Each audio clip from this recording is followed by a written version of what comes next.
संसद में अमित शाह ने जिस तरह के विवादित बयान दिया है उससे पूरे दलित समाज और तमाम राजनीतिक पार्टियों में काफ़ी आक्रोश है और जगह जगह उनका विरोध प्रदर्शन किया जा रहा है और पूरे भारत के गली गली में सारे संगठन एक्टिव हो चुके हैं।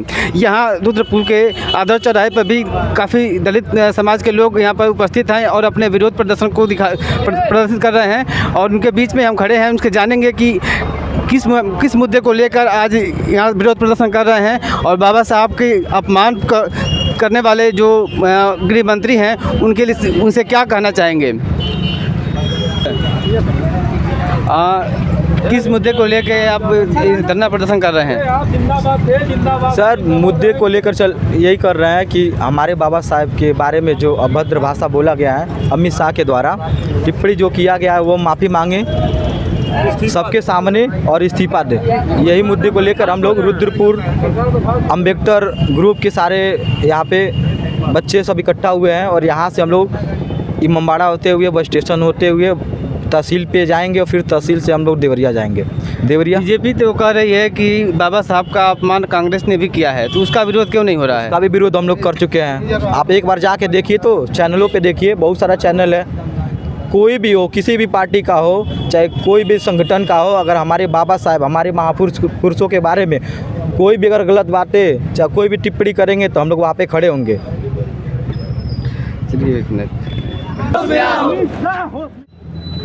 भारतीय संविधान कानून के तहत जैसे माननीय गृह मंत्री अमित शाह जी को कुर्सी मिली हुई है और उनको मोतियाबिंद हो गई है, माननीय गृह मंत्री अमित शाह जी को उस संसद भवन में बाबा साहब डॉक्टर अम्बेडकर साहब जी का अपमान किए हैं, अभद्र टिप्पणी किए हैं।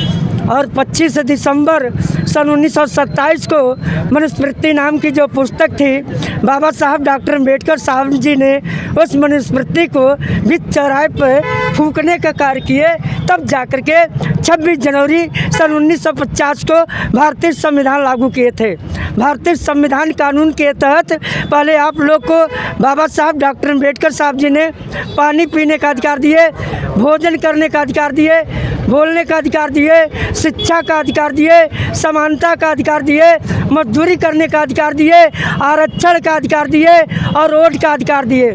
अगर बाबा साहब डॉक्टर अम्बेडकर साहब जी ने अगर भारतीय संविधान कानून के तहत अगर वोट का अधिकार नहीं दिए होते तो क्या माननीय प्रधानमंत्री श्री नरेंद्र मोदी जी क्या भारत देश का प्राइम मिनिस्टर हो सकते थे? प्रधानमंत्री या माननीय श्री गृह मंत्री अमित शाह जी क्या गृह मंत्री बन सकते थे कि गृह मंत्री? या माननीय श्री योगी आदित्यनाथ जी क्या उत्तर प्रदेश का सीएम बन सकते थे, चीफ मिनिस्टर, मुख्यमंत्री?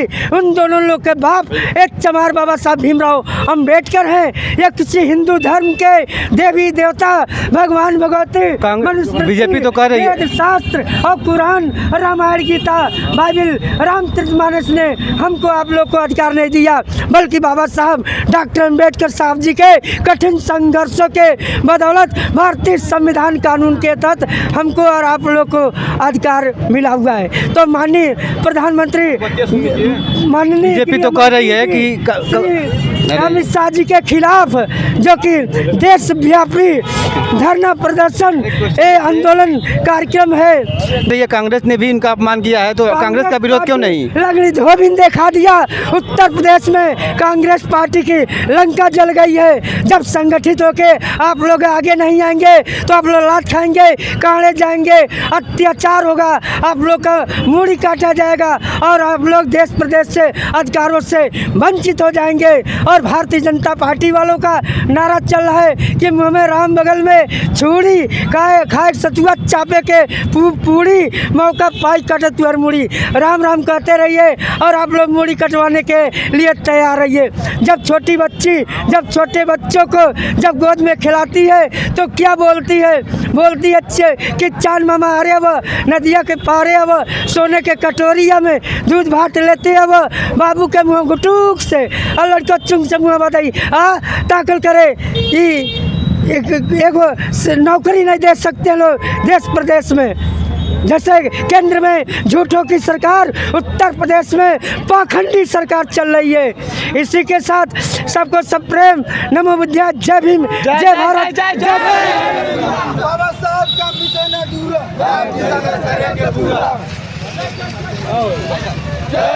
अमित शाह माफी मांगो, अमित शाह इस्तीफा दो, अमित शाह माफी मांगो। कर रहे हैं। ये प्रदर्शन इसलिए किया गया है कि अमित शाह द्वारा हमारे बाबा साहब अम्बेडकर जी जो हमारे मसीहा हैं, हमारे रहबर हैं, हम लोग को अधिकार दिया, उस अमित शाह के द्वारा राज्यसभा में उनका अपमान किया गया। तो उस अपमान का उनसे माफ़ी मंगवाने के लिए रुद्रपुर विधानसभा से अम्बेडकर आर्मी के द्वारा ये प्रदर्शन निकाला गया है कि अमित शाह अपने पद से इस्तीफा दें और माफ़ी मांगें। जब तक ऐसा नहीं करेंगे, पूरे साल में ऐसा कोई दिन नहीं बचेगा कि रुद्रपुर विधानसभा में अम्बेडकर आदमी द्वारा ऐसी रैली ना निकाली जाए।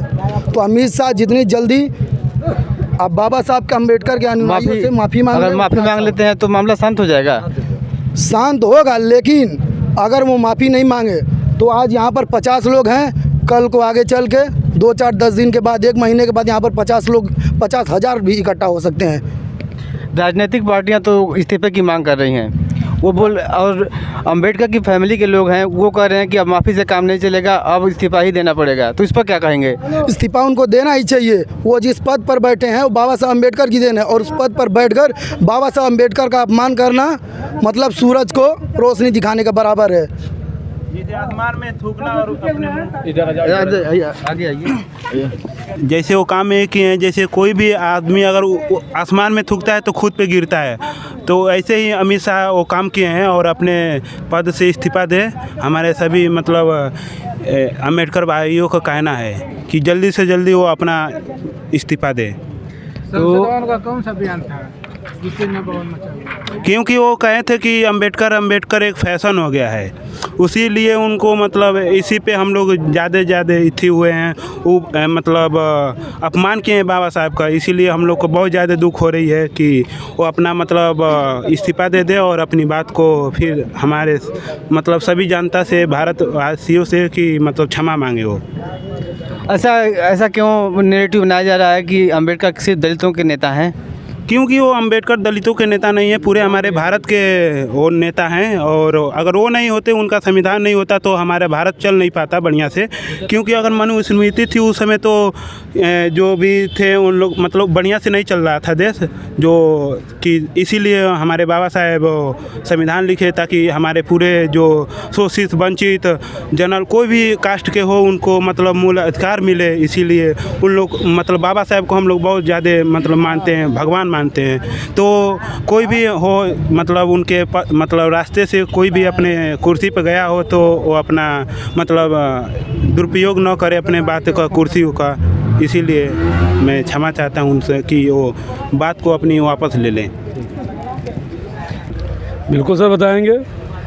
कोई व्यक्ति अगर संवैधानिक पद पर बैठ के और असंवैधानिक पद की बात कर, गरिमा की बात करने लगे, जिसके बनाए हुए नियमों से वो सांसद चुन के हमारे लोकसभा में जाके बैठ रहे हैं, और वही व्यक्ति जो एक गृह मंत्रालय संभाल रहे हैं, उनको ये नहीं पता है कि डॉक्टर भीमराव अम्बेडकर क्या हैं। उन्होंने ये कहा कि डॉक्टर अम्बेडकर फैशन हो गए हैं। आप हमको ये बताइए कौन सा फैशन हो गए हैं? अगर डॉक्टर अम्बेडकर नाम लेना गुनाह है, जो 500 सालों से गुलाम थे उनको आज़ाद करना एक गुनाह हो गया उनके लिए। उनको सोचना चाहिए। उनकी मानसिकता दिखाती है कि उनकी मानसिकता क्या है। SC OBC माइनॉरिटी खिलाफ उनकी मानसिकता क्या है, उन्होंने इस चीज़ को व्यक्त किया। अगर उनकी मानसिकता अगर अच्छी होती तो डॉक्टर अम्बेडकर के बनाए हुए संविधान पे वो सांसद हैं और इसमें गृह मंत्रालय संभाल रहे हैं, इस देश के गृह मंत्री हैं। उनको सोचना चाहिए मैं क्या बोल रहा हूँ। जो उन्होंने कांग्रेस ने भी इस पर, जैसे बीजेपी का कहना है कि कांग्रेस ने भी काफ़ी उनका अपमान किया है और उनको वो जगह नहीं दिया जो उनको देना चाहिए था, यहाँ तक कि मंत्रिमंडल से भी बाहर करने की साजिश की गई थी। तो उसका विरोध क्यों नहीं होता है? कांग्रेस ने किया उस समय की बात है। आपने आज जो भारत का युग चल रहा है, 2024 चल रहा है और हमारा देश आज़ाद हुए 75-76 साल हो गए हैं, और आज तक परिवर्तन होना चाहिए कि नहीं होना चाहिए, मानसिकता बदलनी चाहिए कि नहीं बदलनी चाहिए। लेकिन उनकी मानसिकता, हमारे गृह मंत्रालय के व्यक्ति हैं, जब वो हमारा मंत्री इस तरह की बात करेंगे कि हाँ अम्बेडकर, तो आप सोच सकते हैं कि हमारे प्रधानमंत्री चाहे भाजपा की पूरी टीम की क्या मानसिकता होगी जब उनका एक गृह मंत्रालय का मंत्री ये कह रहा है कि ये भावना उनकी है कि अम्बेडकर की एक फैशन चल रहा है। तो कब तक ये फैशन थोड़ा ना है, ये आपकी मानसिकता आपने बताई है लोकसभा में। आप हमारा वोट लेके जाते हैं, हमारे अधिकारों की बात नहीं करते हैं, आप हमारे जिन्होंने अधिकार दिया उनकी बात करते हैं। तो ये बर्दाश्त नहीं किया जाएगा, आपको इस्तीफ़ा देना पड़ेगा। और तमाम जनताओं से पूरे विश्व में, पूरे भारत में आपको जो अम्बेडकर जी को मानने वाले उनसे आपको माफ़ी मांगनी पड़ेगी। लोकसभा चुनाव से पहले एक तरह का नारा चलाया गया था कि 400 पार आने के बाद संविधान बदल दिया जाएगा, लेकिन जनता ने वो अधिकार ही छीन लिया, संविधान को बदलने का अधिकार ही छीन लिया, उतना बहुमत नहीं दिया। तो क्या ऐसा लग रहा है कि उसी का खुन्नस निकल रहा है अब? देखिए सर जी, खुन्नस निकले, जैसे उन्होंने 400 पार कहा था, उनकी मानसिकता कुछ भी कर सकते हो, 500 पार जा सकते हैं। लेकिन जनता इतनी अब अनपढ़ नहीं रह गई है कि हम 400 पार कुछ जाने देंगे। जब आपकी मानसिकता, अब क्या चाहिए, पेट्रोल भी 400 पार करेंगे। और हमारे नेता बीजेपी के जो नेता हैं, न शिक्षा बात करेंगे, न रोजगार पे बात करेंगे, न तो स्टूडेंट के बारे में सोचेंगे, न खिलाड़ी के बारे में सोचेंगे, उनकी कोई प्राथमिकता नहीं है। हमारे रुद्रपुर में ही एक बस अड्डा नहीं बनाया गया है, डबल सरकार चल रही है, आज से नहीं चली, 10 साल सरकार चल रही है, लेकिन एक रुद्रपुर को बस अड्डा नहीं दे पाए हैं ये लोग, एक अस्पताल नहीं दे पाए हैं। इस पर चर्चा नहीं चलेगी, चाहे लोकसभा हो चाहे विधानसभा हो, लेकिन अम्बेडकर चलेगी। क्यों चलेगी? अगर चलेगी तो जवाब देना पड़ेगा और उनको इस्तीफा देना पड़ेगा। धन्यवाद। जय जय जय जय जय भीम, जय भीम, जय भीम, जय जय जय जय जय भीम, जय भीम, जय भीम। अमित शाह होश में आओ, होश में आओ, होश में आओ। अमित शाह होश में आओ, होश में आओ, होश में आओ। लोकतंत्र से तानाशाही नहीं चलेगी, नहीं चलेगी। लोकतंत्र से तानाशाही